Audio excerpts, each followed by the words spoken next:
Muito bem, já estamos gravando, eu já estou com todo o material à disposição, vou compartilhar os slides com vocês, tá bom?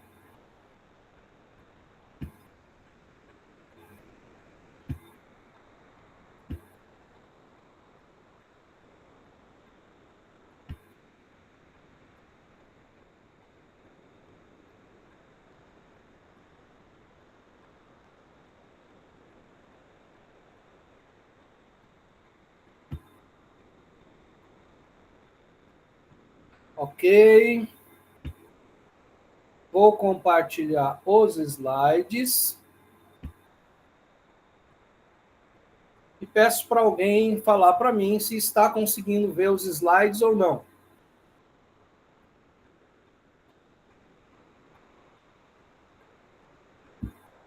Rafaela, você está vendo os slides? Eu não consigo ver vocês.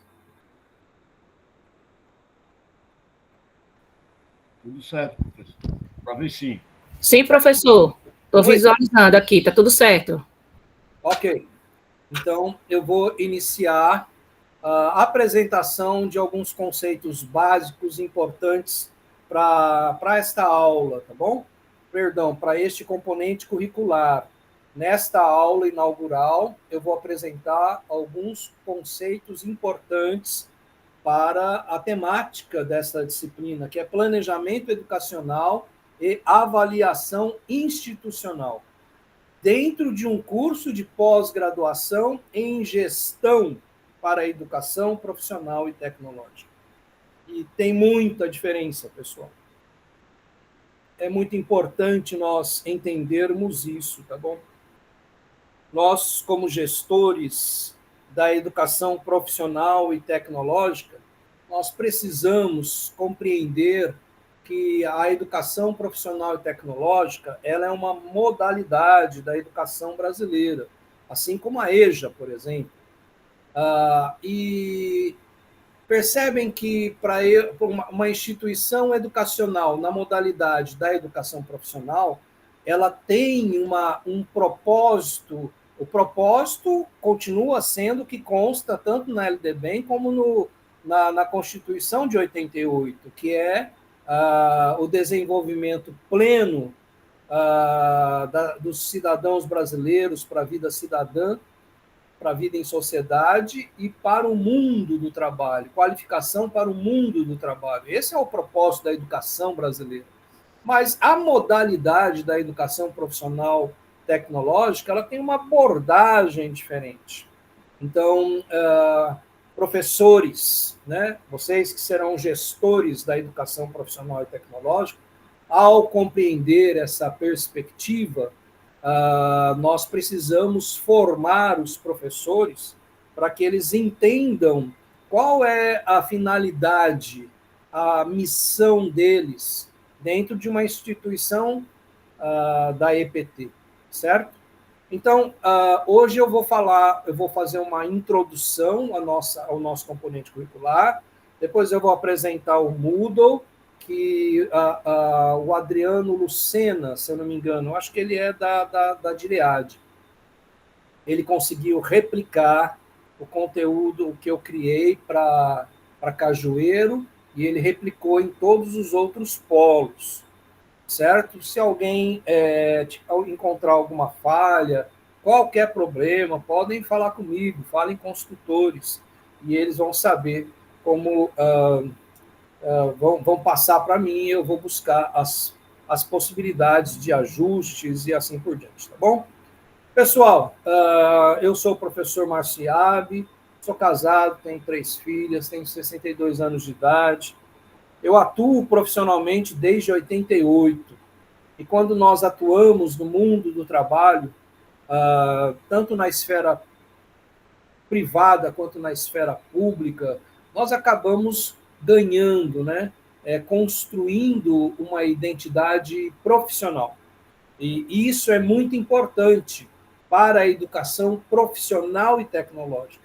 Ao terminar o doutorado, eu acho que vocês já tiveram uma disciplina comigo, e eu devo ter falado que meu doutorado eu fiz um estudo comparado sobre o sistema educacional brasileiro e o sistema educacional finlandês, numa abordagem da gestão, da administração de sistemas educacionais, não é? Ou seja, a gente não leva em consideração questões geográficas das nações. A gente quer ver como os gestores atuam dentro de um sistema educacional lá no norte da Europa e aqui no Brasil, com base num determinado conceito de administração que eu vou apresentar já já. Mas, ao conhecer esse sistema educacional, ficou claro para mim a questão de, por exemplo, lá na Finlândia, tem 2 tipos de universidades. Tem as universidades científicas, as universidades clássicas, que são voltadas para ensinar principalmente medicina, psicologia, e ofertar outras formações, e tem as universidades ciências aplicadas. Por exemplo, a administração e engenharia é desenvolvida nessas universidades de ciências aplicadas. Ou seja, eles preparam as pessoas para entrar no mercado de trabalho, fazer parte do mundo do trabalho e também do mercado de trabalho. Então, essas 2 universidades têm uma diferença. Então, aqui no Brasil, nós temos as universidades que nós conhecemos, a Universidade Federal de Alagoas, e elas têm uma abordagem educacional. E os institutos federais, eles têm uma abordagem parecida com as universidades de ciências aplicadas finlandesas. Essas universidades de ciências aplicadas finlandesas, como elas querem realmente preparar profissionais para atuação no mercado de trabalho, elas têm parcerias com a esfera corporativa, né, empresarial, e elas também desenvolvem não apenas as hard skills, ou seja, as habilidades técnicas, elas também desenvolvem em seus estudantes as soft skills, que são as habilidades comportamentais e pessoais. Então, uma universidade de ciências aplicadas que eu fui conhecer e mantenho amizade com ela até os dias de hoje é a Turku Universidade, a Universidade de Ciências Aplicadas de Turku. E essa universidade mostrou para mim como eles desenvolvem as soft skills nos estudantes, para que eles, quando se formarem, já estejam mais que preparados para entrar no mundo do trabalho, se valorizar no mercado de trabalho e estarem preparados tanto tecnicamente como em questões comportamentais. Eles têm atitudes, eles têm liderança, eles têm como boa comunicação. São 5 soft skills que eles desenvolvem para que esses profissionais estejam prontos para entrar na esfera corporativa mundial, inclusive, né? Porque eles formam não apenas localmente, mas como eles fazem parte de uma comunidade da comunidade europeia, eles preparam os estudantes para não apenas atuar lá na Finlândia, mas em qualquer país da Europa ou em qualquer país do mundo, certo? Ou seja, o que eu estou falando para vocês? A modalidade da educação profissional e tecnológica, ela tem uma abordagem específica. E este componente curricular, que é planejamento educacional e avaliação institucional, ela está dentro de um curso para gestores da educação profissional e tecnológica. Então, nós vamos tratar do planejamento educacional e a avaliação institucional para a modalidade da educação profissional e tecnológica, tá certo? O conceito que eu sempre utilizei na minha tese de doutorado, e eu gosto muito por causa da simplicidade, da objetividade, é do professor Vitor Paro, professor da Universidade de São Paulo. Ele diz que a administração é a utilização racional de recursos, meios para a realização de fins. Perdão. Na disciplina anterior, né, Cultura Digital e EPT, eu falei desse conceito. Eu sempre uso esse conceito, principalmente para vocês, porque é uma pós-graduação em gestão para a educação profissional e tecnológica. Então, é este o conceito que eu utilizo. E eu gosto muito do professor Vitor Paro, porque a abordagem dele é de uma administração crítica. De uma administração crítica. Então, ela tem tudo a ver com as instituições educacionais de qualidade socialmente referenciadas. Aquelas que não buscam apenas o desenvolvimento técnico de seus estudantes, mas também uma transformação social, a inclusão e outros pontos mais que nós vamos tratar já já. Mas, então, lembrem-se, o que é administração, o que é gestão dentro da EPT? Organizar os meios, os recursos para a realização de fins determinados. E daí eu quero fazer algumas reflexões hoje com vocês. E uma delas é o que é atividade fim e o que é atividade meio de uma instituição de educação profissional tecnológica. Vocês serão gestores, não é? Especialistas em gestão da educação profissional tecnológica. Daí vocês precisam entender, como todo bom administrador, todo bom gestor, o que são atividades fim e o que são atividades meio, certo? São atividades fim. Para que todo mundo possa participar, alguém pode abrir o áudio e ler para mim bem alto, por favor? Vou ler, professor. As atividades fins são aquelas que expressam diretamente a missão institucional, ou seja, as razões de existir da instituição. No caso de uma instituição de EPT, como o Instituto Federal de Alagoas, IFAL, as atividades fim estão voltadas à formação humana, científica e tecnológica dos estudantes e à promoção do desenvolvimento social e produtivo. Perfeito. Olhem só, não é? Ser um gestor de uma organização, de uma instituição que atua na educação, que promove, oferta a educação profissional e tecnológica, não é simplesmente ir lá dar aula, aprovar ou reprovar os alunos e acabou. Essa instituição, ela tem uma missão, ela tem uma finalidade, e a finalidade ou atividade fim está voltada para a formação humana, como todas as outras instituições educacionais, mas com não apenas a formação humana, mas também científica e tecnológica para o mundo do trabalho, porque ela é uma instituição de educação profissional e promoção do desenvolvimento social e produtivo. O que vocês acham, na opinião de vocês?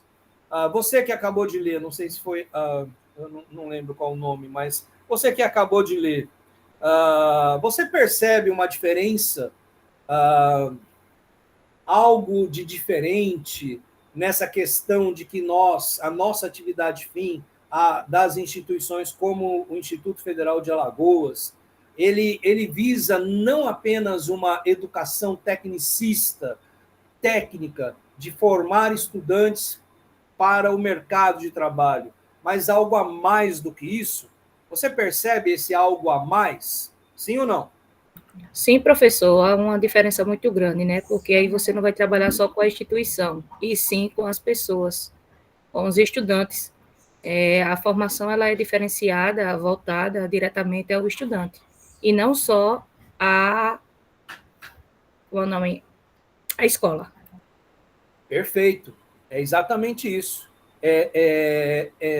Nós formamos, nós educamos de uma forma integral, omnilateral, não é? Nós buscamos formar as pessoas dentro da sua integralidade, como seres humanos críticos, para a participação ativa dentro do mundo do trabalho e da sociedade local e da sociedade brasileira. Então, nós, como gestores, precisamos ter essa consciência. Nós, como gestores de uma instituição como o IFAL ou qualquer outra instituição que oferta educação profissional e tecnológica, nós também precisamos ser pessoas dotadas de criticidade, desenvolver nossos estudantes para que eles possam ser críticos. E nós não ofertamos a educação onde nós vemos todos os estudantes como uma engrenagem de uma linha de montagem, como era a educação do século XIX, onde o professor era o detentor de todo conhecimento. E realmente, no século XIX, ele podia ser o centro, ele era o único que tinha conhecimento. Hoje em dia, não. Hoje em dia, eu tenho conhecimento em todas as áreas. Se vocês já começaram a utilizar a inteligência artificial, é impressionante como as inteligências artificiais estão cada vez mais, entre aspas, inteligentes. Já não erram tanto como erravam no ano passado. E você pode dialogar com elas e elas podem te dar insights para pesquisas, para melhorar projetos e assim por diante. Isso é uma realidade. Querendo ou não, isso é uma realidade. Eu tenho um amigo meu que é da área de engenharia da computação. Ele trabalhava na Casal. Hoje ele está no Ministério Público Estadual e ele é técnico, né? Ele é da área de TI.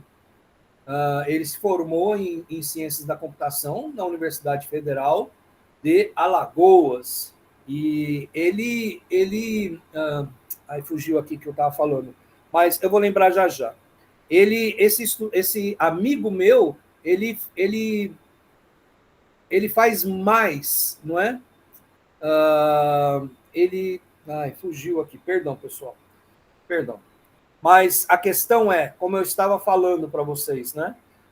Não é uma linha de montagem, mas é uma instituição onde eu preferencialmente devo atuar como professor mediador, mediando cada um dos estudantes. Se eu sou um professor que privilegia, que apoia a inclusão das pessoas, eu preciso saber que os tempos são diferentes. Então, eu preciso tratar cada estudante como um sujeito que tem tempos diferentes, que tem inteligências múltiplas e assim por diante, certo? Bom, mas a questão é essa. A atividade fim do Instituto Federal de Alagoas está voltado para a formação humana. E alguns exemplos são esses. É o ensino em todos os níveis e modalidades da EPT, a pesquisa aplicada e inovação tecnológica, pesquisa preferencialmente aplicada. Tudo bem, nós podemos fazer uma pesquisa, né, voltada para contribuir com o campo da sociologia, da filosofia, mas o ideal desta modalidade educacional, profissional e tecnológica é que as pesquisas sejam aplicadas para que os nossos profissionais realizem pesquisas aplicadas para poderem praticar no mundo do trabalho. Nós desenvolvemos a extensão, a interação com a comunidade e o setor produtivo. Nós também trabalhamos com a produção e difusão do conhecimento técnico e científico. Nós formamos os nossos estudantes de forma integral, não apenas técnica, mas também ética, crítica, como eu falei. Crítica por quê? Porque meus estudantes devem estar preparados, né, para chegar numa determinada empresa e poder realizar algumas críticas, desenvolver algumas críticas para as melhorias, né, do processo produtivo, tanto do processo produtivo como das pessoas envolvidas no processo produtivo. Bom, mas todas essas atividades atingem diretamente o público-alvo, os estudantes e a sociedade, não é? Então, a atividade fim das instituições EPT, de Educação Profissional e Tecnológica, como o Instituto Federal de Alagoas, certo? Elas desenvolvem, através da indissociabilidade entre ensino, pesquisa e extensão, a formação de estudantes para atuação no mundo do trabalho e na sociedade, para o desenvolvimento da sociedade. E as atividades meio são aquelas que dão suporte e sustentação à atividade fim, garantindo que elas ocorram com qualidade, legalidade e eficiência. Elas não constituem o fim da instituição, mas são meios necessários para que a missão educacional se cumpra. Bom, gestores, vamos lá. Deixa eu conversar um pouquinho com vocês agora.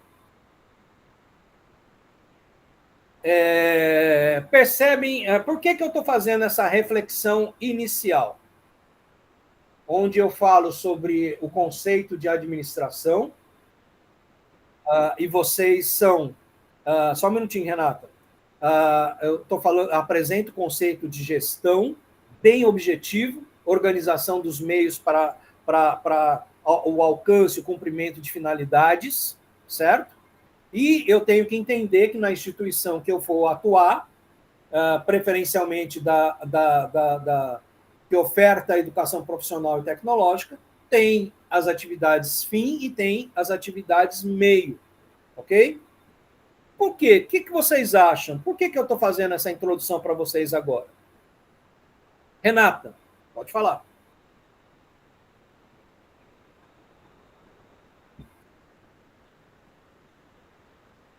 Tem mais gente aí. Tá. Renata, pode falar, Renata. Professor, desculpa, professor, interromper. Nesse momento, eu gostaria de informar para o senhor que tem algumas pessoas no grupo da pós que estão pedindo para que o senhor libere, que eles estão resolvendo ainda o e-mail institucional.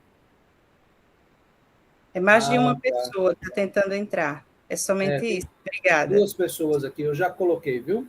É porque eu liberei a entrada para todo mundo, né? Então, será que algumas pessoas vão precisar de entrada? Daí, toda vez que vocês perceberem que alguém precisa entrar, só me avisar que eu libero, tá bom? Mas eu configurei o meeting para que qualquer pessoa pudesse entrar, desde que tivesse o link. Mas tudo bem. Obrigada, professor. Por nada, eu que agradeço, Renata. Mas por que, pessoal? Por nada, Lu. Por que, pessoal? Por que é tão importante? Por que eu estou enfatizando essa questão? Só um minutinho, tem mais gente querendo entrar aqui. Eu não estou entendendo por que está dando esse problema. Eu liberei. Se todo mundo tivesse o link, poderia entrar. Permitir todos. Pronto. Teca, seja bem-vinda. Deixa eu falar. Eu gostaria de ouvir algum de vocês, né? Para que possa haver uma interação dialógica entre a gente. Por que atividade fim, atividade meio? É tão importante eu entender que numa instituição de educação profissional e tecnológica existem os profissionais que fazem parte das atividades meio e das atividades fim. Por quê?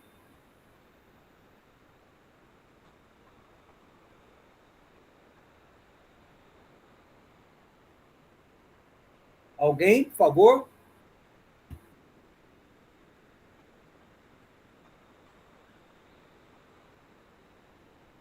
Vamos lá, pessoal. Arrisquem-se.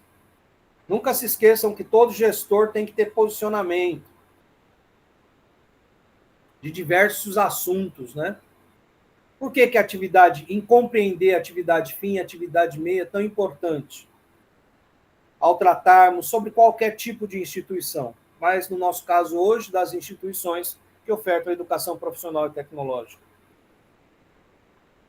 Eu trabalho em escola, né, e eu vejo isso muito em setores que são terceirizados e setores que não podem ser terceirizados.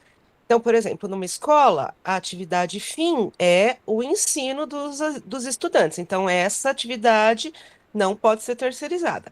Já outras atividades, como a cantina, a merenda, limpeza, normalmente no meu universo, essas são as atividades meio.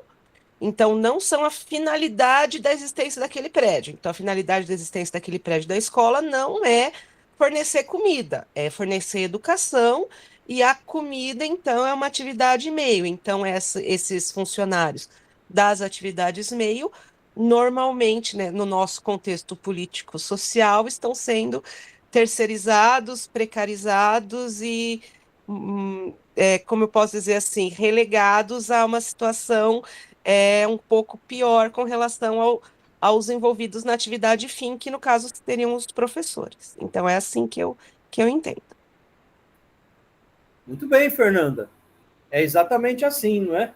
Você falou de uma determinada realidade, né, das instituições educacionais, que hoje em dia elas podem apenas contratar, terceirizar profissionais das atividades meio, né? Eu não vou entrar muito nesse mérito, porque eu não tenho conhecimento, não estou atualizado, mas é algo muito parecido com isso. E nós sabemos que muitos políticos querem, na realidade, terceirizar qualquer tipo de profissional, né? Inclusive os da atividade fim. Mas você deu um exemplo para ficar muito claro para a gente que existe atividade fim e existe atividade meio. Agora, atividade fim, quem é o principal elemento da atividade fim, pessoal?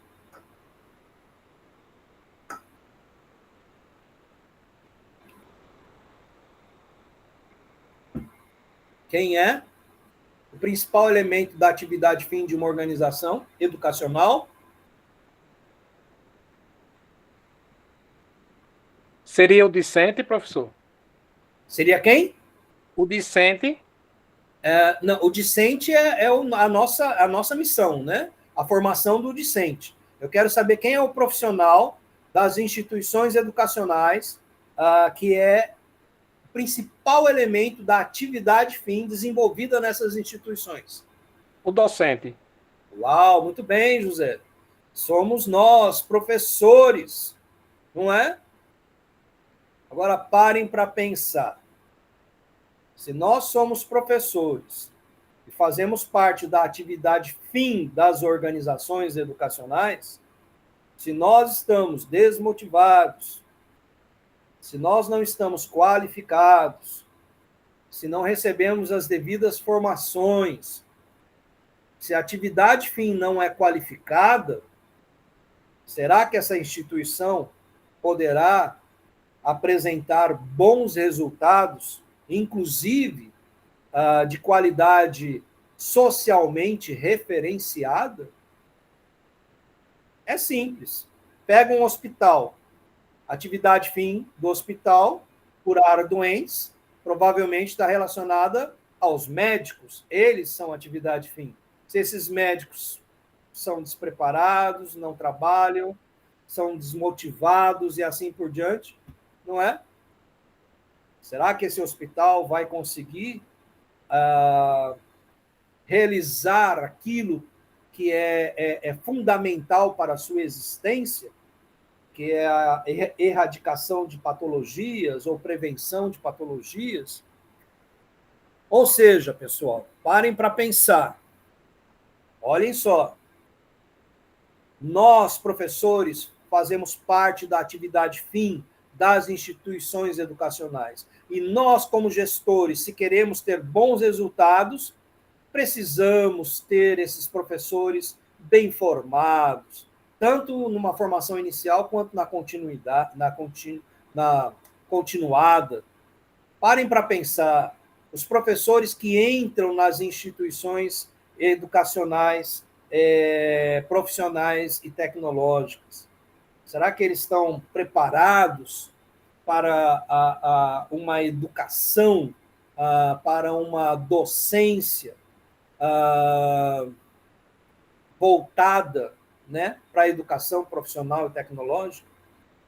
Nós que somos professores do Instituto Federal de Alagoas, se tiver algum aqui, eu acredito que sim, eu acredito que alguns, qual é a nossa abordagem pedagógica que está relacionada à educação profissional e tecnológica?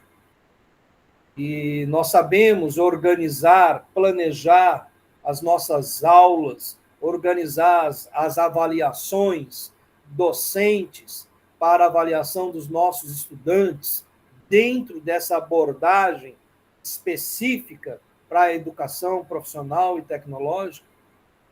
Eu estou fazendo todas essas provocações iniciais para um tipo de conscientização, para que todos nós possamos cada vez mais nos conscientizarmos da importância de compreender a modalidade que nós atuamos, né? Que no nosso caso é a educação profissional e tecnológica. Quando eu conversei com uma determinada professora uma vez, dentro do Instituto Federal de Alagoas, eu não tinha conhecimento, já faz bastante tempo, foi antes de eu ter realizado a minha pós em docência para a educação profissional e tecnológica, e antes também do meu doutorado em educação. Hoje eu sei isso claramente, mas antes eu não sabia. E perguntei, bom, eu como docente, qual a abordagem que eu devo utilizar? E ela me falou, é a abordagem emancipadora.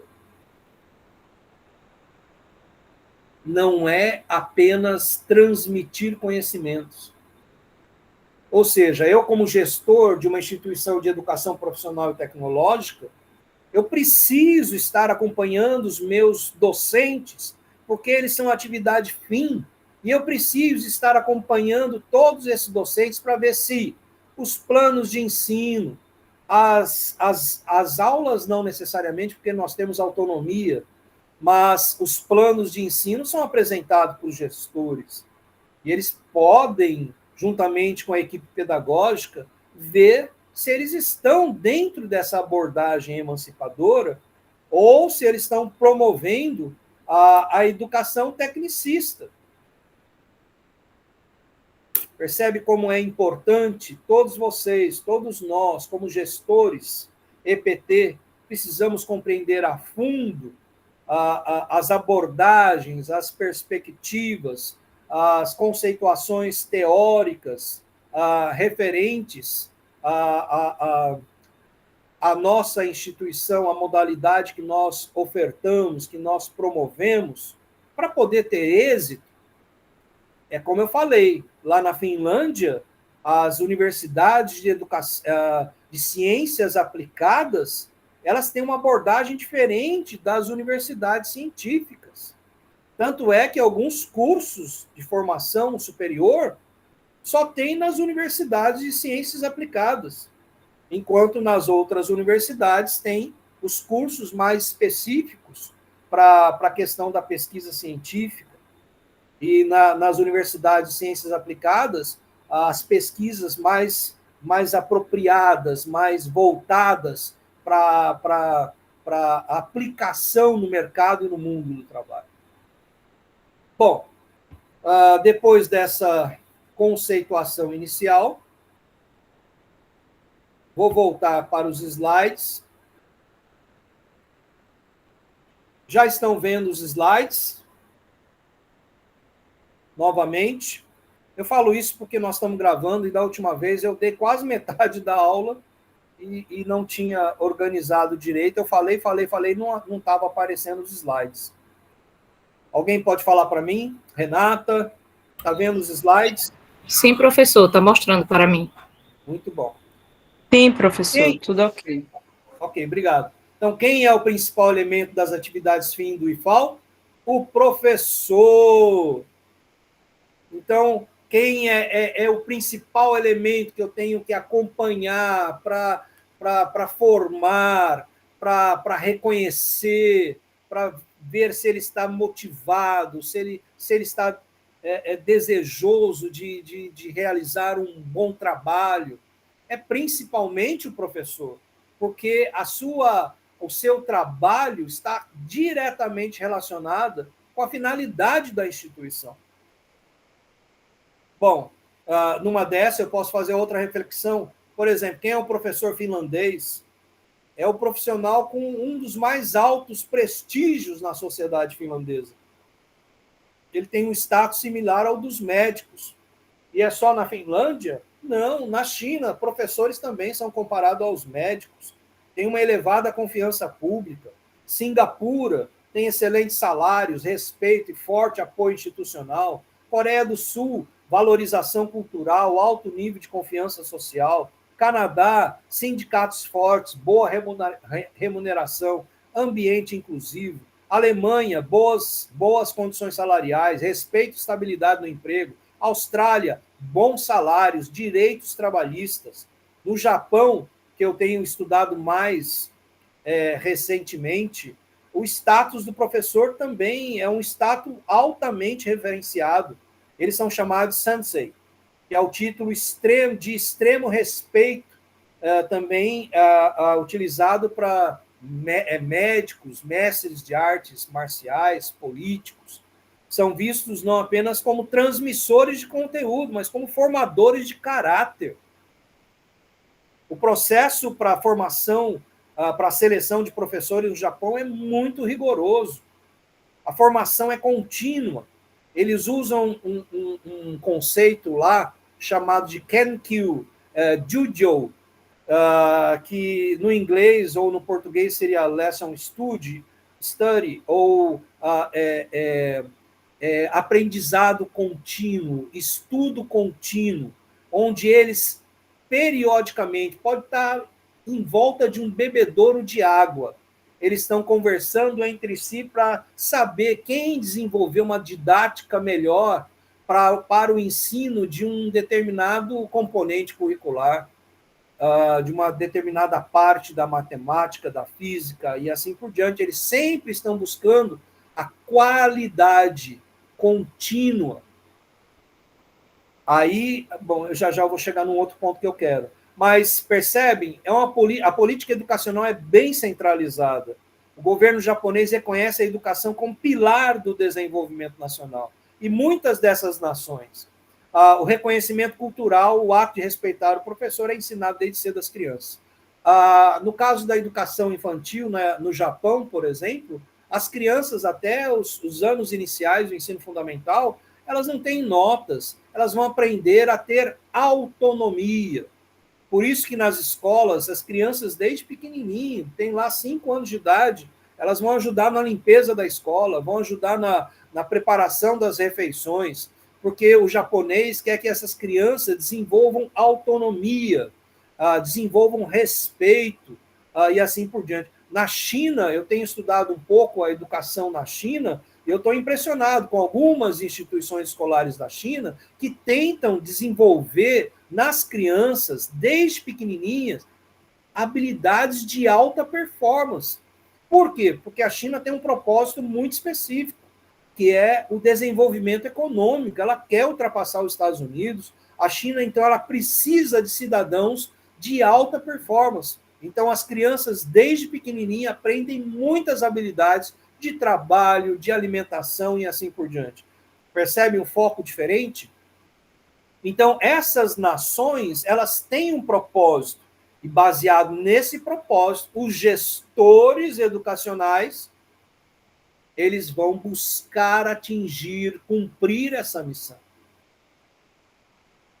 Ou seja, pessoal, gestão sistêmica versus gestão burocrática, por exemplo. Mas antes de falar sobre isso, que é mostrar claramente para vocês, né, a importância de nós entendermos tudo isso, principalmente por causa dessa disciplina, porque ela fala de planejamento educacional e avaliação institucional.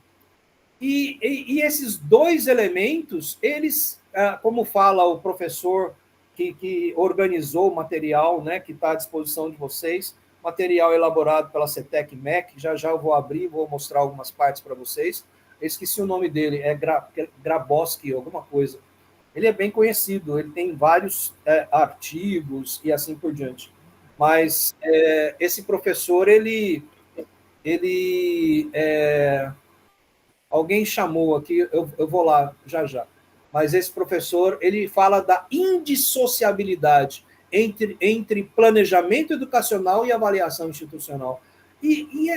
Mas é lógico, as instituições públicas de qualidade socialmente referenciadas, elas também precisam ser bem acompanhadas para ver se elas estão tendo resultados. Não apenas resultados, indicadores quantitativos, mas também qualitativos, mas também os quantitativos. Porque nós recebemos dinheiro público. E se nós recebemos dinheiro público, nós temos que apresentar para a sociedade, pelas instâncias legais, se nós estamos ou não cumprindo o nosso trabalho, a nossa missão, se nós estamos cumprindo com a finalidade da nossa existência, não é? Só um minutinho. Permitir a todos. Seja bem-vinda, Conceição. Pessoal, ou seja, o planejamento educacional ele tem que ser acompanhado da avaliação institucional.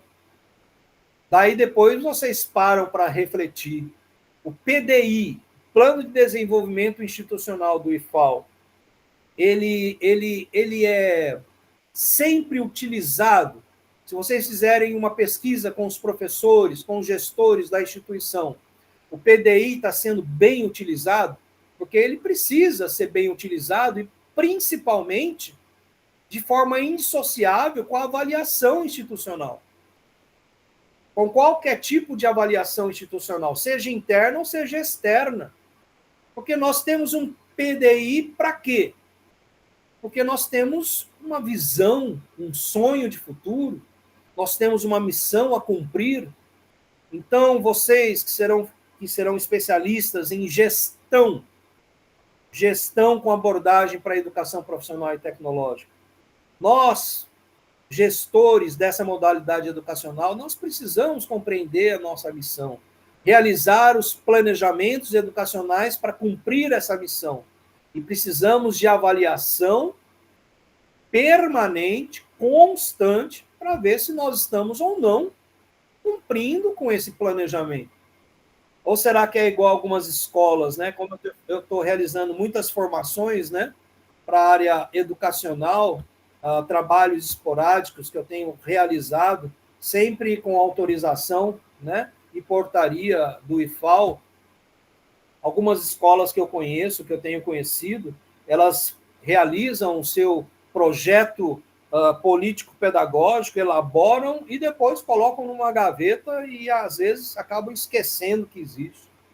Ou seja, o projeto político-pedagógico é o direcionamento, não é, dos trabalhos daquela instituição escolar e está esquecido dentro de uma gaveta ou num arquivo do computador, normalmente no arquivo do computador da coordenação pedagógica.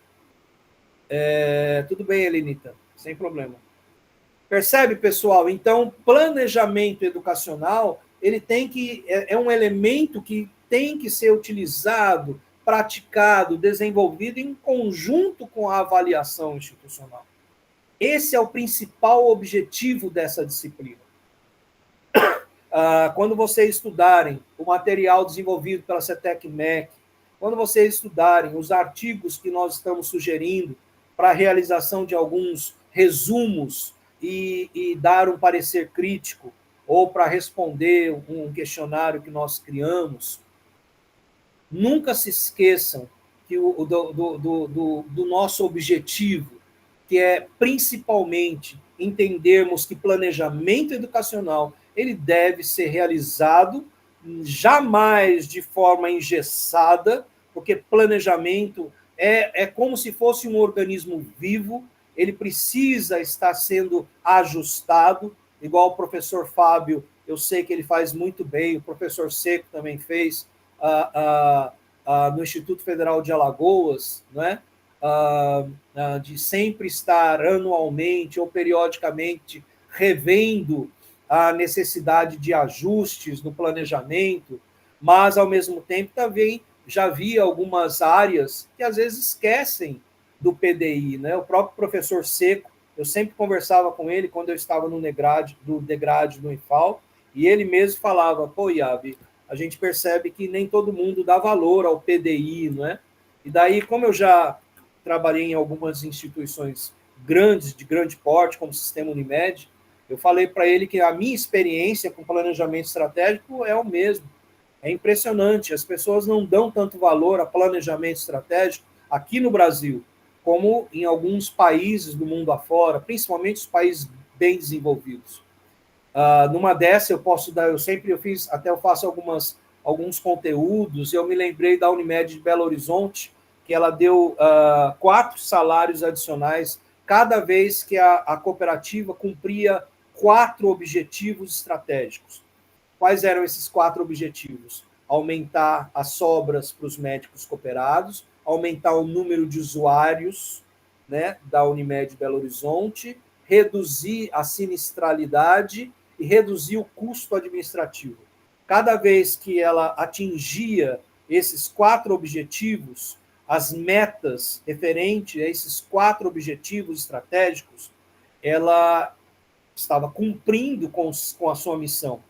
E para motivar todo mundo a se engajar na busca do cumprimento desses 4 objetivos estratégicos, que, consequentemente, cumpria com a missão, eles davam um salário adicional para o funcionário, tipo um 13º a mais. E naquele ano da minha visita técnica, né, como gerente comercial da Unimed Maceió, eu fui juntamente com o gerente operacional, e naquele ano, que foi em 2005, eles deram 14º, 15º, 16º, 17º salário. 4 salários adicionais. Ou seja, 4 vezes no ano de 2005, eles cumpriram os 4 objetivos estratégicos. Ou seja, podia dar um 13º a mais para os funcionários? Claro que podia, porque aumentou o número de usuários, ou seja, aumentou o faturamento, reduziu a sinistralidade, ou seja, sobra mais dinheiro que está entrando e tem mais dinheiro para os médicos cooperados, além de redução dos custos administrativos, redução de custo de energia, por exemplo, gastos com materiais. Ou seja, quando eles cumpriam esses 4 objetivos estratégicos, sobrava mais dinheiro. Então, dava para dar um 14º, 15º, 16º, 17º salário para os funcionários, mas estava principalmente cumprindo com a missão, que era aumentar o trabalho do médico cooperado. Então, uma organização, nós como gestores, nós precisamos parar para pensar, parar para analisar e realizar planejamentos para buscar de forma efetiva o cumprimento da nossa missão. Bom, voltando lá para a questão, eu não vou, a minha aula vai ser bem objetiva, pessoal, mas eu só quero terminar essas provocações que eu estou fazendo. Eu preciso entender, então, que é gestão sistêmica versus gestão burocrática, né? Pessoal, é muito simples. Gestão sistêmica olha para o todo, ela olha para a finalidade, ela olha para o todo, ela organiza os meios, mas o foco dela é a finalidade. Igual a Unimed de Belo Horizonte. Ela organizou todos os meios, todas as atividades meio, atividades fins, todos os recursos, as entradas, para cumprir com a missão, que é aumentar o ganho dos médicos. Ela organizou tudo isso e deu uma premiação. Ela podia, né? Ela é uma cooperativa rica no Brasil, pelo menos era naquela época. Então, ela conseguia organizar o todo, mas visando sempre o aumento do ganho do médico cooperado. E a gestão burocrática? A gestão burocrática, às vezes não, de acordo com o que é a Venato, é quando os meios se tornam os fins. Então, a organização ela foca tanto nos meios, nos recursos, nas normas, nos procedimentos, nos regulamentos, que ela não tem muito tempo para olhar se a finalidade está sendo cumprida ou não. E qualquer organização, qualquer pessoa, qualquer administrador sabe disso, qualquer instituição existente na face da Terra, ela tem como medir, né, qualitativamente e quantitativamente se a sua missão está sendo cumprida ou não. E se essa instituição esquece a sua missão e fica vivendo mais no cotidiano dos meios, ela está mais para uma gestão burocrática. É errado isso? Claro que não. Max Weber, ele foi um dos fundadores do conceito da gestão da burocracia. E nós sabemos, principalmente na esfera pública, o quanto as instituições da esfera pública precisam ser burocráticas, não é? E tem a finalidade para isso. Se vocês estudarem, vocês vão ver. Mas, se nós somos uma instituição que promove a educação profissional e tecnológica, né? Olha só, profissional. Eu preciso ver se os meus egressos estão atuando profissionalmente no mercado de trabalho. Ou será que nós formamos os nossos profissionais, eles vão para o mercado de trabalho e a gente nunca mais conversa com eles. Essa instituição da Finlândia, que é a Turku University, ela tem 97% dos estudantes dela saem da instituição empregados e se mantêm no mundo do trabalho, porque ela acompanha eles periodicamente. Elas têm até associações de ex-alunos. Existem universidades americanas que os ex-alunos são quem mais contribui para o desenvolvimento financeiro dessas instituições. Bom, mas a questão é, a gestão que nós buscamos é a gestão sistêmica. Numa dessa, eu posso analisar o sistema digestivo, né?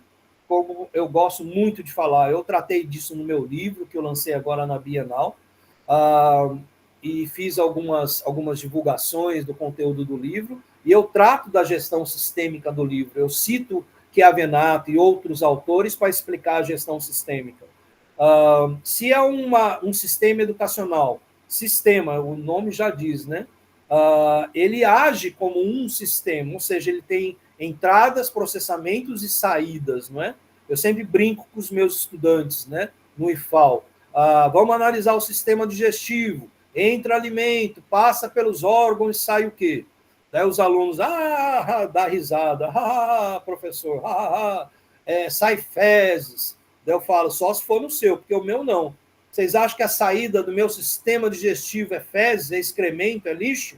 Não. A saída do meu sistema digestivo, a finalidade dele, não é produção de excremento, é produção de energia. Bom, então vamos avaliar. Se o meu sistema digestivo, né, ele visa a produção de energia, eu posso comer linguiça, salsicha, mortadela, um monte de porcaria, passar pelos órgãos e vai produzir energia? Vai, mas também vai produzir algumas outras coisas que vai deixar o meu sistema corpóreo sujeito até alguns tipos de câncer.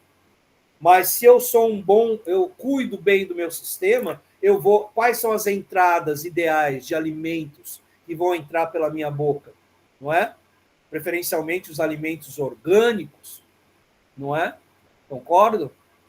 Bons alimentos, porque daí eu vou cuidar bem do meu sistema digestivo e a saída vai ser energia, sim, mas também uma preservação do meu corpo, do meu sistema corpóreo, não é? E o que sobra é lixo e sai na forma de fezes. Mas a finalidade é essa. Então, nós, gestores da educação profissional e tecnológica, nós precisamos entender qual é a entrada na nossa organização. Os professores que entram, por exemplo, são professores que ou já vêm entendendo o que é educação profissional e tecnológica, ou eu tenho que desenvolver formações continuadas para ensinar esses professores a terem êxito no seu ensino para o cumprimento da nossa missão. Então, a entrada, professores qualificados, os próprios estudantes, né? Eu tenho que ter uma formação para que uma seleção para que esses estudantes eu traga para dentro da instituição os estudantes, principalmente aqueles com vulnerabilidade, né? Que vivem em situação de vulnerabilidade econômica e social, porém, não vou pegar aqueles que não querem nada com o estudo, com a vida. Preferencialmente, eu vou dar a chance, porque as vagas são limitadas, não é? Cada curso meu tem lá 30, 40 estudantes, daí eu vou tentar selecionar aqueles estudantes que vão dar valor ao dinheiro público, à instituição pública, porque daí professores qualificados entrando para essa abordagem, estudantes que querem aprender e transformar a sociedade, os meios, né, as instituições, como o Campus Viçosa, onde eu atuo. Puxa vida, é um campus muito bacana. Depois da reforma, ficou muito interessante. Os estudantes saem das escolas públicas lá do interior de Alagoas, perto de Viçosa, escolas que não tinham nem ventilador, e vão para uma escola que tem ar-condicionado, 2 ares condicionados, tem projetor de slide, tem professores qualificados. Percebem o nosso sistema, então, pessoal? E eu posso aprimorar cada vez mais, porque eu posso promover formações continuadas para os meus professores e assim por diante. né? Então, o sistema é um conjunto de elementos interrelacionados, juntam, formam um todo organizado, funcional, com uma finalidade. Então, é a mesma coisa, órgãos interrelacionados que vão pegar os insumos e transformar em energia. Já o professor Demerval Saviani, ele fala, um sistema de educação é a unidade de vários elementos intencionalmente reunidos, de modo que forme um conjunto coerente e operante. Percebem agora onde entra o planejamento educacional e a avaliação institucional? É só voltar aqui, ó. Onde é que entra o planejamento educacional e a avaliação institucional? Entra na organização, no planejamento de todos os insumos, das entradas, dos meios, dos processamentos, e sempre estar avaliando se a saída é aquilo que nós queremos, se nós estamos cumprindo a nossa finalidade, a nossa missão, não é? Então, nós organizamos os meios, nós organizamos os meios para alcançar os fins. Os fins estão na lei, né, 11.892, por exemplo, né, essa lei é a lei que instituiu a rede federal, os institutos federais, e deixa claramente, na seção 3, artigo 7º, inciso 1º, ofertar educação profissional e tecnológica em todos os seus níveis e modalidades, formando e qualificando cidadãos com vistas na atuação profissional nos diversos setores da economia, com ênfase no desenvolvimento socioeconômico local, regional e nacional. Eu guardo isso daqui, essa parte aqui da Lei 11.892, eu guardo na minha agenda. Se eu preciso fazer uma fala dentro do Instituto Federal, voltada para a gestão educacional, eu sempre vou usar essa parte, esse inciso desta lei, né? Nós ofertamos educação profissional e tecnológica, nem vou entrar no mérito e falar da tecnológica, em todos os seus níveis e modalidades, formando e qualificando cidadãos com vistas na atuação profissional, tanto na esfera pública como na esfera privada, e a grande maioria vai ter chance na esfera privada, para desenvolver Viçosa, desenvolver Batalha, desenvolver Benedito Bentes, desenvolver Maceió, desenvolver Rio Largo, e também desenvolver a nossa região, desenvolver a nossa nação. Pessoal, eu tenho uma amiga lá da Finlândia, é brasileira, mas ela é uma educadora finlandesa hoje, e ela falou algo que é uma grande verdade, referindo-se à educação finlandesa. O resultado da educação a gente vê na rua. O resultado da educação a gente vê nas ruas. Pessoas gentis, respeitosas, honestas. E quando eu ouvi isso, eu fiz uma reflexão, né? Será que nós não precisamos melhorar a nossa educação? É só a gente pegar e ver o nosso Congresso Nacional, né? Tem alguns deputados e senadores lá que é uma lástima. É triste, né? Então, acho que nós podemos melhorar a educação para que o cidadão brasileiro saiba votar corretamente, né? Às vezes a gente até esquece quem votou na eleição passada. Bom, essa é outra questão. Esse é o nosso propósito, pessoal. Este é o nosso propósito da gestão educacional e profissional e tecnológica. E nós precisamos, então, planejar a nossa instituição, seja um Instituto Federal de Alagoas, de qualquer lugar do Brasil, seja uma escola que também promove a educação profissional e tecnológica, seja onde for, eu preciso entender que eu estou formando e qualificando cidadãos com vistas na atuação profissional, nos diversos setores da economia. Essa é a minha finalidade, é o meu propósito. E como eu pratico uma gestão sistêmica, eu vou desenvolver todas as entradas e todos os meios com vistas nesta finalidade, não é? A desenvolver profissionais realmente preparados para a gente transformar a nossa nação. Numa dessa, pessoal, eu tenho que entender que existem várias dimensões, né? Eu não vou entrar muito nesse mérito, mas existem várias dimensões. Temos a dimensão socioeconômica, político-institucional, nós temos a dimensão administrativa financeira, nós temos a dimensão pessoal relacional, dimensão tecnológica e inovação, e temos a dimensão pedagógica. Sabe de onde eu tirei isso, pessoal? Minha memória está ficando ruim, porque eu estou envelhecendo, eu não vou lembrar, mas se depois alguém me cobrar, eu mando para vocês o documento. É um documento do Conselho Nacional de Educação, que ele apresenta, é uma matriz, se eu não me engano, para a gestão educacional. Essa matriz, ela fala o que o sistema educacional brasileiro espera dos gestores. Então, nessa matriz, ela fala que os gestores, então, todos nós que estamos aqui, temos que atuar nas instituições e considerar todas essas 6 dimensões. Daí eu pergunto para vocês, quais dessas dimensões estão relacionadas às atividades MEI e às atividades FIM? Daí eu fiz esse gráfico aqui, ó. A dimensão socioeconômica, ela é o contexto, ela é o cenário. Nós temos a dimensão política institucional, a dimensão administrativa financeira, a dimensão tecnológica e de inovação.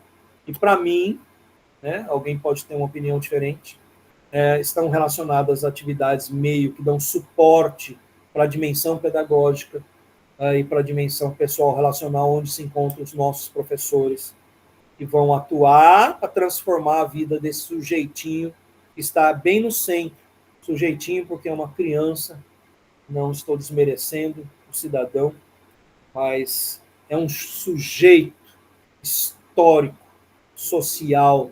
Nós devemos fazer com que ele seja o protagonista do seu desenvolvimento pessoal e profissional. Essas são as reflexões que eu queria fazer com vocês, são as provocações que eu queria fazer com vocês, para daí, então, mostrar para vocês um pouco da nossa disciplina, tá bom? Então, eu abri agora o Moodle e criei aqui, já está lá a página para vocês. Pessoal, eu sempre tento fazer da melhor forma possível, mas eu nunca posso deixar de falar para vocês que esse é um componente curricular de 30 horas. 30 horas. Que vai ser desenvolvido em praticamente 3 semanas. Então, são 10 horas por semana. Se você vai estudar 10 horas por semana, né, para pensar, né, dá 2 horas por dia de segunda a sexta. Mais ou menos isso. Então, a gente prepara alguma coisa para, levando em consideração que vocês vão ler aquilo que nós estamos pedindo, e para 30 horas é plenamente possível ler o que nós estamos pedindo, e vocês realizarem as atividades que nós também estamos solicitando para a avaliação de vocês, tá? Por favor, principalmente vocês serão gestores educacionais, a gente espera que vocês possam compreender a importância dessas atividades. Mas eu preparei, né, esse componente, se vocês lerem tudo que é apresentado, assistir esse vídeo aqui, que é o professor Gabriel, tá, que eu falei para vocês, ele faz uma apresentação do componente curricular. Aqui eu estou colocando, ó, aqui embaixo, ó, logo acima do vídeo, o link para vocês entrarem no material produzido pela CETEC MEC, tá? E esse material, ele é parte integrante desse curso que eu preparei para vocês. Estou apresentando para vocês aqui agora esse material que foi criado pela CETEC MEC. Pessoal, são 18 páginas, tá? Eu li ele em um dia, não sei vocês, mas se vocês vão ter 2 horas por dia nessas próximas 3 semanas, eu tenho certeza que vocês conseguem ler esse material, que é fantástico. É muito bom mesmo. Olha só o que ele fala aqui, ó, no início. Caro estudante, nesta unidade temática, refletiremos sobre a indissociabilidade entre os termos planejamento educacional e avaliação institucional, com ênfase no planejamento participativo, com base para a gestão democrática na educação profissional e tecnológica. Aqui ele fez ele fez uma síntese do que nós precisamos entender como gestores educacionais, né? Nós precisamos compreender a importância do planejamento educacional, que é o PDI, por exemplo, e as avaliações periódicas para ver se esse PDI está sendo cumprido ou não. Ou o nosso PPP, Projeto Político Pedagógico de uma Escola, e assim por diante. Ele não existe para ficar guardado em uma pasta de notebook ou de computador da coordenação, né? Mas ele fala tudo aqui. Daí ele apresenta, seja bem-vindo, quando você avança na leitura, ele de cara já fala o que eu vou tratar no primeiro, principalmente na primeira semana, de sociabilidade entre planejamento e avaliação institucional. Daí, pessoal, são 2 páginas que ele trata especificamente dessa indissociabilidade, e como a gente deseja que vocês possam entender principalmente isso, a primeira semana nós queremos que vocês leiam 2 páginas desse material e realizem a atividade 1, que é um questionário com 8 questões de múltipla escolha, tá bom?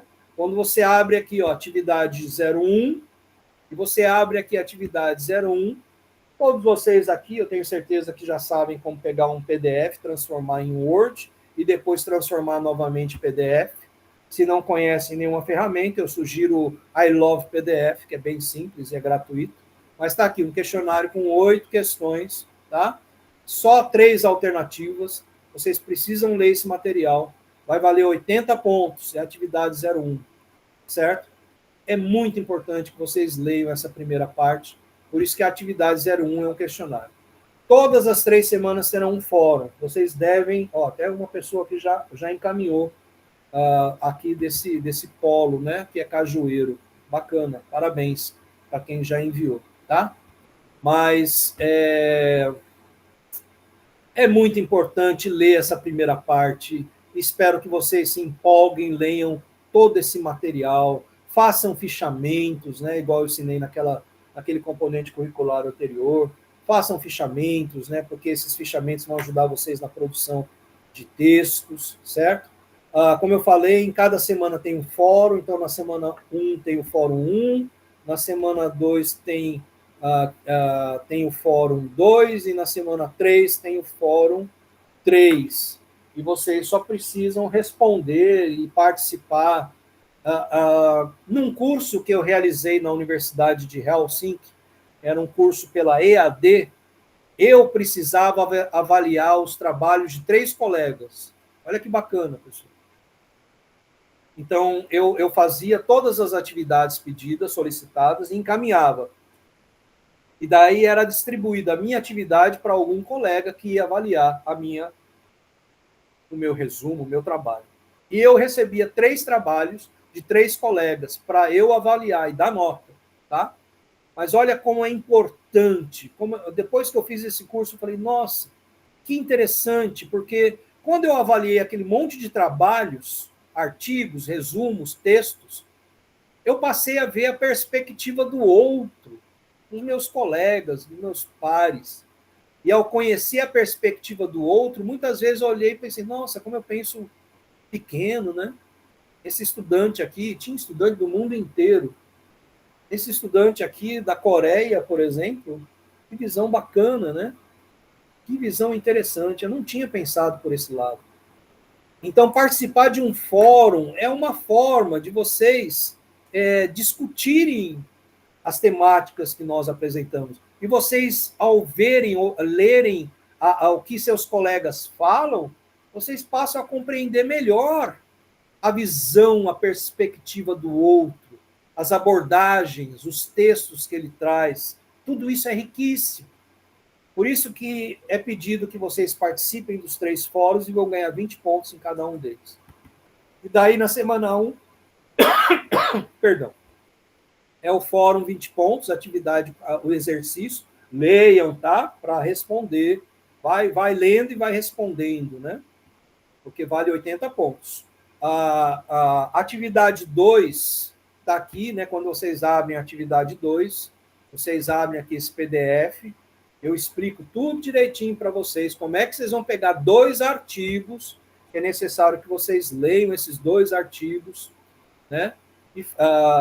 Os 2 artigos que falam da avaliação educacional e gestão democrática, entre o controle e a emancipação, e vocês devem pegar esse texto, né, de Afonso de Saul, desses 2 autores, da Ana Maria e do Almerindo, entender o que eles falam, né, fazer um resumo de 15 a 20 linhas de cada um desses textos, e depois entregar, né, depois de preparar esse material, vocês vão fazer um parágrafo, ou 2, eu não lembro aqui quanto eu pedi, mas vocês leem aqui, o que esses 2 autores têm em comum, que tipo de educação cada autor propõe, e fazer uma avaliação crítica a esses 2 autores, tá bom? Então, essa é a atividade 2. Ler esses 2 textos e apresentar o que vocês veem, né, de o que eles têm em comum, a crítica que eles realizam, apresentar a sua opinião, tá bom? Vocês vão entregar o trabalho digitalizado. Arial, eu não vou ser tão exigente e entregar algum template para vocês seguirem, mas vocês podem utilizar o da disciplina passada. Mas, principalmente, refletir, né? Esta atividade é um convite à reflexão sobre o verdadeiro sentido da avaliação educacional. Nós precisamos entender o que é a avaliação educacional. Mais do que números e rankings, ela deve ser um ato político e ético, voltado à autonomia, criticidade e emancipação dos nossos estudantes, dos sujeitos que compõem a nossa escola. E, ao realizar essa leitura e reflexão, você se aproxima de uma compreensão mais profunda da gestão democrática e do papel transformador da educação.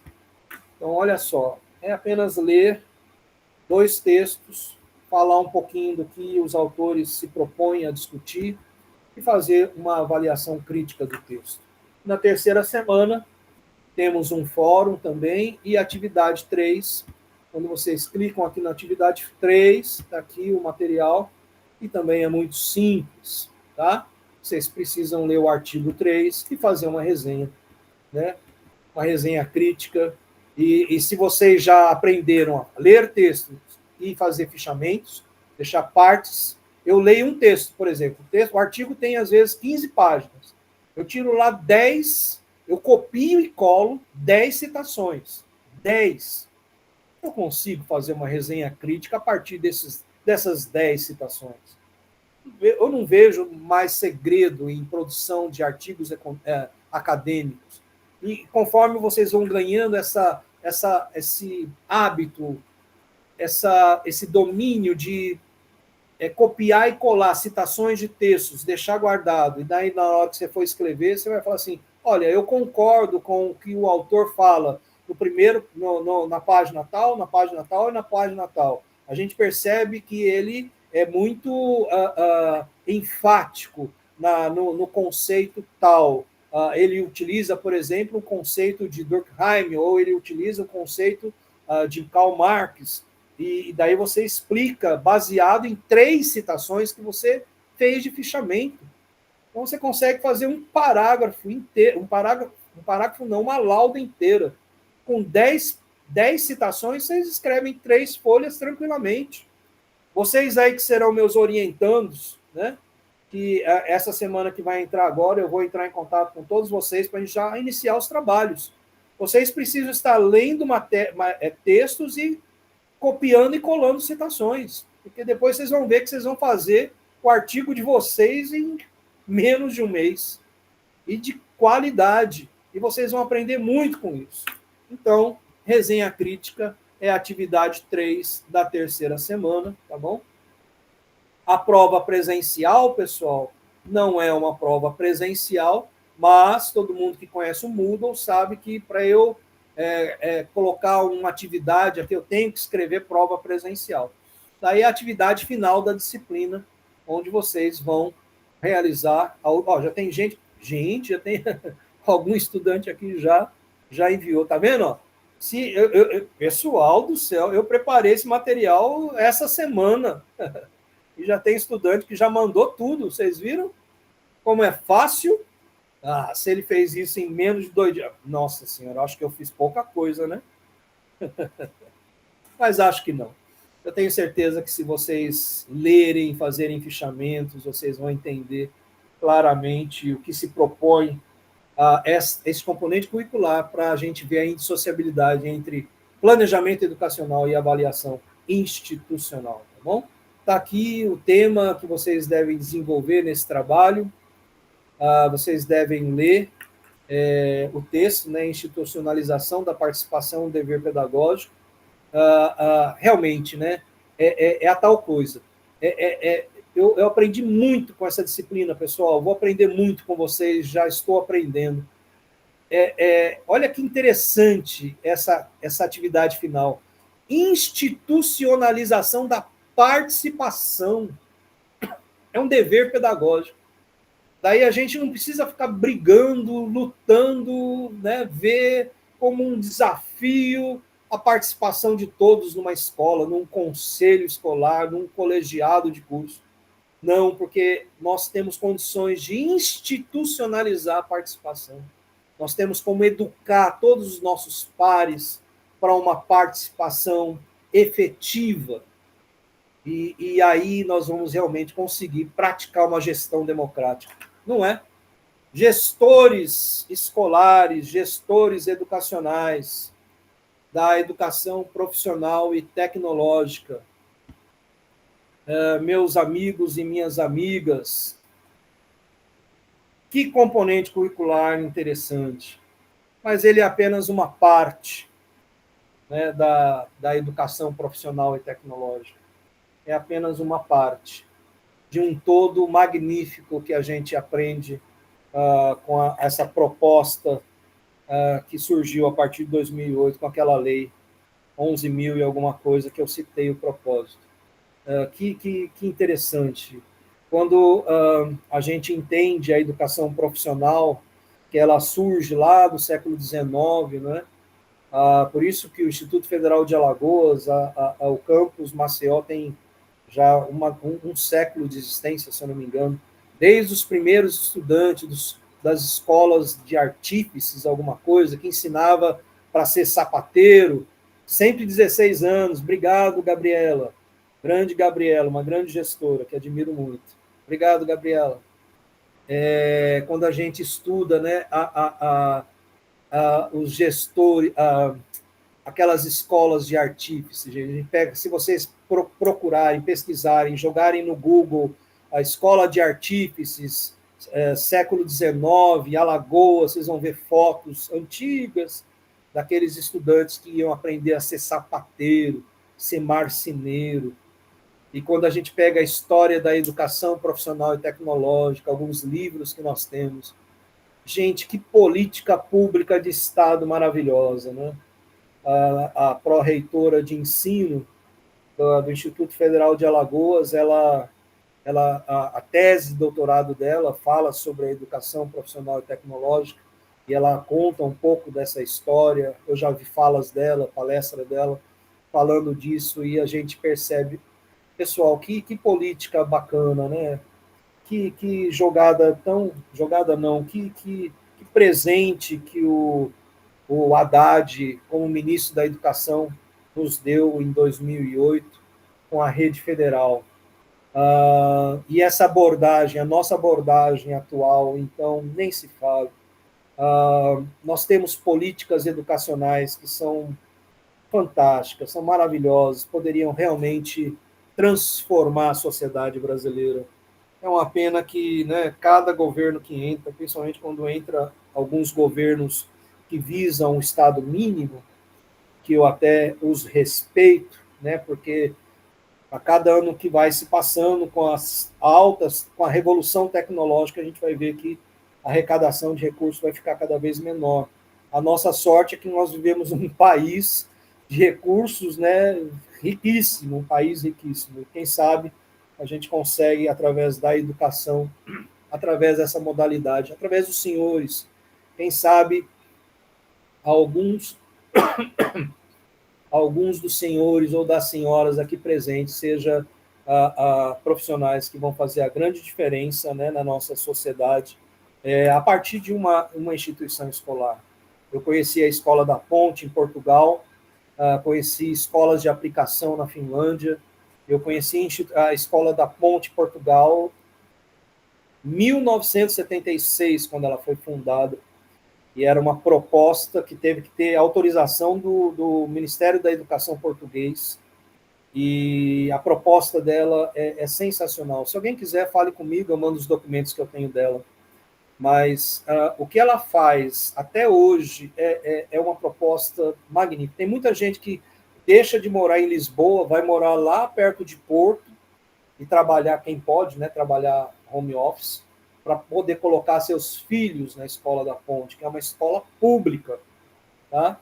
Então, nós temos condições, como gestores, de transformar uma escola pública em uma instituição de desenvolvimento social fantástica, junto com os nossos pares, junto com a gestão democrática. Nós temos esse potencial, mas nós precisamos realmente entender do que se trata, conhecer casos como a Escola da Ponte, casos como algumas escolas do Brasil, tá? Aliás, nesse material do CETEC-MEC, o professor Gabriel, ele fala de uma escola específica, tem um vídeo, eu acho que é a atividade final da disciplina.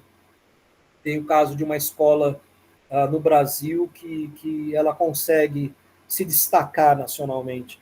Pessoal, Coruripe, escolas de Coruripe, tá? Algumas escolas municipais do município de Coruripe, aqui pertinho de nós, tá? Já vieram algumas universidades federais em Coruripe para estudar essas escolas, por causa do desempenho que eles alcançaram no IDEB. O IDEB, né, nós conhecemos as críticas que existem para avaliações de larga escala como o IDEB, mas o que essas escolas, são duas escolas que eu conheci, eu participei de bancas de avaliação de gestores dessas escolas, e conheci algumas gestoras em Coruripe que fazem a diferença na nossa nação. Coruripe é um município que já se destaca, né, por causa da cooperativa que temos lá, que é Pindorama, mas é uma cidade, é uma comunidade que merece estudo, realmente. Veio duas universidades federais em Coruripe para entender o que é que eles fazem.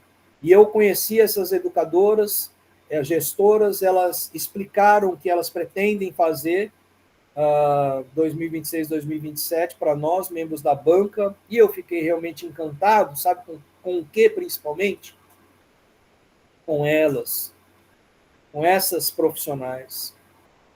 São gestoras de alta performance, são gestoras realmente que acordam de madrugada, saem da escola tarde, não que nós precisamos fazer isso. Eu até cheguei e falei que elas precisam utilizar os recursos da gestão profissional e tecnológica para otimizar o trabalho e terem qualidade de vida.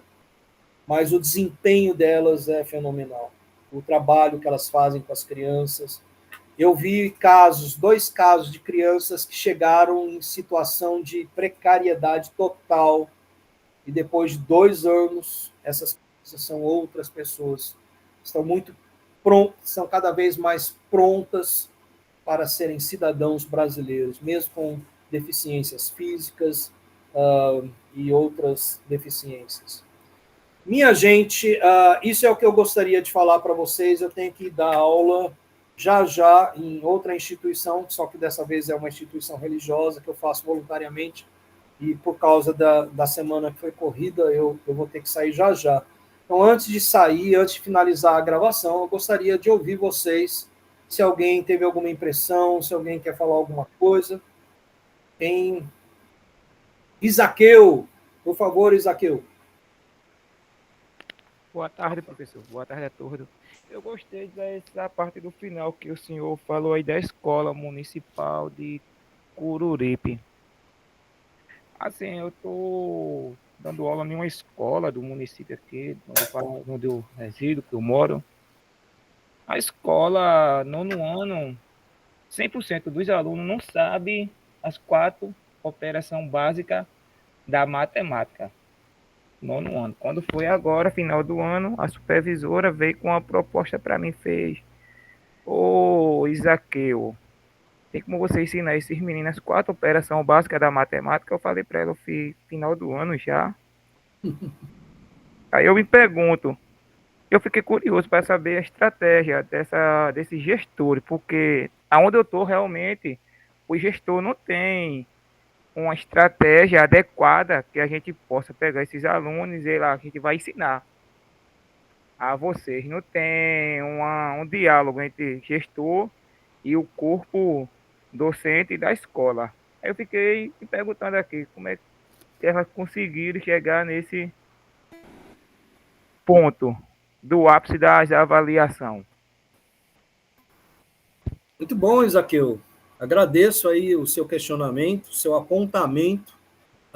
Eu não me lembro, faz tempo que eu participei dessa banca e depois eu posso identificar para você quais são essas duas escolas que tiveram no IDEB do ano passado, o último IDEB, uma pontuação acima de, bem próximo do 10. Não sei se foi 9,7, alguma coisa.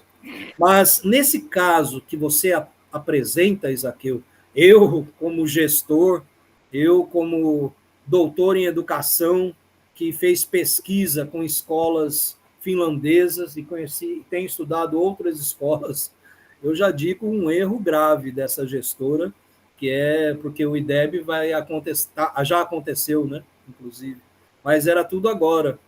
Então, querer fazer algo que deveria ter feito ao longo de 2 anos, assim, em cima da hora, então já mostra algum ponto que talvez essa gestora precisa de uma qualificação melhor, sabe? Agora, porque, meu amigo, você sabe, né? Estudantes aprender operações matemáticas, ou seja, o que for, em cima da hora, isso é um aprendizado, isso é ensinar fórmulas, igual uma escola que eu já trabalhei, que é o Colégio Contato, eu já fiz o planejamento estratégico deles, né, em 2014, e a abordagem deles é conteudista, porque eles querem que alunos passem no Enem nas melhores universidades. Eu conheci as pedagogas lá, elas pegavam todas as provas e viam se os professores estavam seguindo o conteúdo, porque elas querem resultado, elas querem massificação. Então, tem professor que toca violão para ensinar fórmulas e coisas do tipo, sabe? Então, meu amigo, as escolas que eu cito para você eram escolas realmente que têm trabalhado desde há 2 anos que elas estão fazendo isso. Então, vocês sabem que para o SAEB tem os descritores, né? São dezenas de descritores, tanto da matemática como da linguagem. E ensinar esses descritores assim, em cima da hora, para estudantes, para eles irem bem só no SAEB, para ter um bom IDEB, nós sabemos que é essa crítica que nós fazemos nesse componente curricular, Zaqueu. Você vai perceber nitidamente que nós estamos criticando ações como essa, sabe? Pode falar. 33 descritores, um mais difícil do que o outro. O pior que tem quando vai para a figura plana geométrica. O aluno ele não sabe fazer a substituição na fórmula. Eu já falei, porque olha, pessoal, matemática vocês ou aprendem ou não aprendem, porque você não vai decorar. O que você vai decorar é a fórmula. Você não saber fazer a substituição, tá? Na fórmula você não consegue responder. Ele achou grosso porque eu chego e digo, olha, vocês aqui estão há 4 anos com os mesmos professores não querem sair na escola porque é banho-maria, ele faz que o aluno, de conta que o aluno está aprendendo, terceira anuidade, e o aluno já está aprovado tudo com 10 e 9. 10 e 9, aí quando chega no 9º ano, tem aluno lá que vai para o 9º ano, que ele não sabe uma regra de 3 simples, multiplicar e dividir. E isso eu digo para o senhor, número sem ser decimal. Eu digo, eu vou colocar já sem ser com número decimal, sem ser número quebrado, número inteiro, para conta da exata, o aluno ele não consegue responder meio, multiplicar meio pelos extremos, eles não conseguem fazer isso. Pois é, Isaqueu. Eu, por exemplo, né, eu vejo a matemática como fundamental para a vida cidadã. Mas não é só a matemática. O português. É o raciocínio lógico. Uhum. O que a matemática desenvolve na gente, como cidadãos, é o raciocínio lógico. Então, entender esses descritores para ir bem numa prova, num SAEB da vida, é importante. Mas mais importante ainda é contextualizar esses descritores no dia a dia dos estudantes. Deixa eu te dar um exemplo. Uma escola que eu conheci de ensino fundamental, anos iniciais, era escola de ensino fundamental finlandesa. Eles me falaram que tinha 5 alunos que estavam com problema de matemática. E na Finlândia, dificilmente tem reprovação de estudantes. E quando eles descobrem algum estudante que tem algum problema e ele pode ser reprovado, eles vão trabalhar, a comunidade inteira vai trabalhar em cima daqueles estudantes. Daí os professores se reuniram com todos os seus pares da escola, e a solução, sabe de onde veio? Veio do restaurante, da cantina não, do restaurante. Então, o pessoal que trabalha no restaurante fala assim, já sabemos o que nós podemos fazer, vocês vão trazer esses 5 estudantes durante um período de tempo para acompanhar a produção de alimentos. Então, eles vão ver proporção, eles vão ver tempo de cozimento, ou seja, eles vão ver alguns conceitos matemáticos, mas na prática. E eles falaram que depois de... Eles ficaram lá vários meses indo para o refeitório para poder compreender esse raciocínio lógico. E eles compreenderam e foram aprovados naquele ano. Os professores consideraram exitoso o caso deles. Então, pegar alguns alunos que estão mal em matemática, ensinar as operações para eles irem bem no SAEB, essa é a crítica, é a grande crítica desse componente curricular, que a nossa abordagem da educação profissional e tecnológica, ela busca. Então, é um processo, né? Tanto o planejamento como a avaliação é um processo contínuo. Então, ele começa nas escolas finlandesas, por exemplo, eles fazem muito autoavaliação. O próprio estudante faz a autoavaliação dele. Então, o próprio estudante vai fazer, eu não sei isso, eu não sei aquilo, eu não sei mais isso. E daí, no final do ano, ele vai fazer uma outra avaliação, para ele dizer se ele aprendeu ou não. E os professores, quando pegam a autoavaliação de estudante, eles vão centralizar todo o trabalho em cima disso, no começo do ano. É um processo contínuo. A educação ela é fundamental, mas ela é um processo de formação contínua, né? Se for nesse modelo aí, transmissão de conhecimento, aplicação de fórmula, daí infelizmente, não é essa a nossa abordagem. Mas obrigado, viu, Zaqueu? Quando eu souber das professoras, eu posso te falar. Alguém mais gostaria de fazer algum comentário, quer falar alguma coisa? Ou podemos encerrar?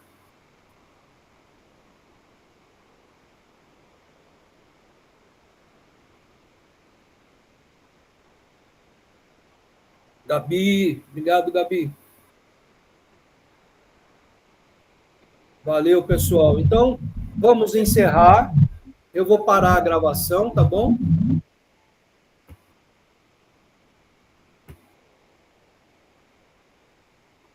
José Dagoberto, deixa eu ver o que ele escreveu aqui. Eu tinha uma professora de matemática que dizia, importante nessa disciplina é a tabuada de multiplicação. A partir da tabuada, o aluno vai, sim, desenvolver bem essa disciplina. Exemplo, se você aprendeu a multiplicar, já vai saber dividir. Perfeito, verdade. Tem algumas coisas básicas, mas o principal, pessoal, a educação, ela está nos nossos propósitos, é desenvolver os estudantes plenamente para a vida em sociedade e para o mundo do trabalho, não é? Então, saber fórmulas matemáticas às vezes é necessário, mas mais importante ainda é fazer com que eles pensem logicamente. Todo cidadão brasileiro, todo cidadão universal precisa saber pensar logicamente. Pessoal, muito obrigado, já parei a gravação, vou disponibilizar até amanhã no Moodle, fale para os demais colegas que não assistiram para assistir lá, tá bom? E qualquer dúvida, falem com os tutores ou falem comigo. Os tutores que estiverem aqui presentes, por favor, respondam o e-mail que eu pedi, o WhatsApp de vocês, para eu fazer o grupo estar conversando com vocês. Se ninguém tem mais nada, por favor, podem sair e até a próxima. Estaremos aí à disposição nas próximas 3 semanas, tá bom? Valeu, muito obrigado.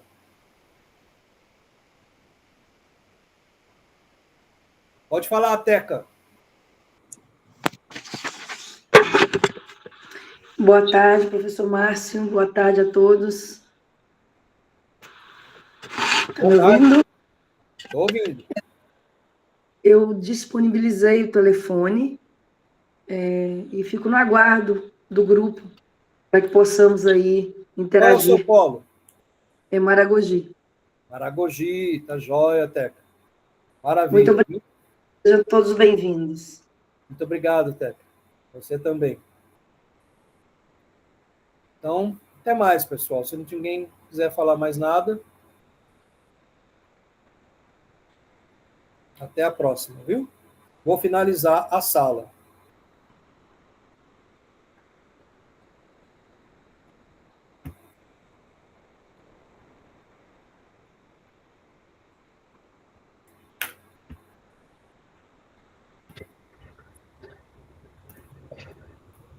Nossa Senhora. Nossa, tem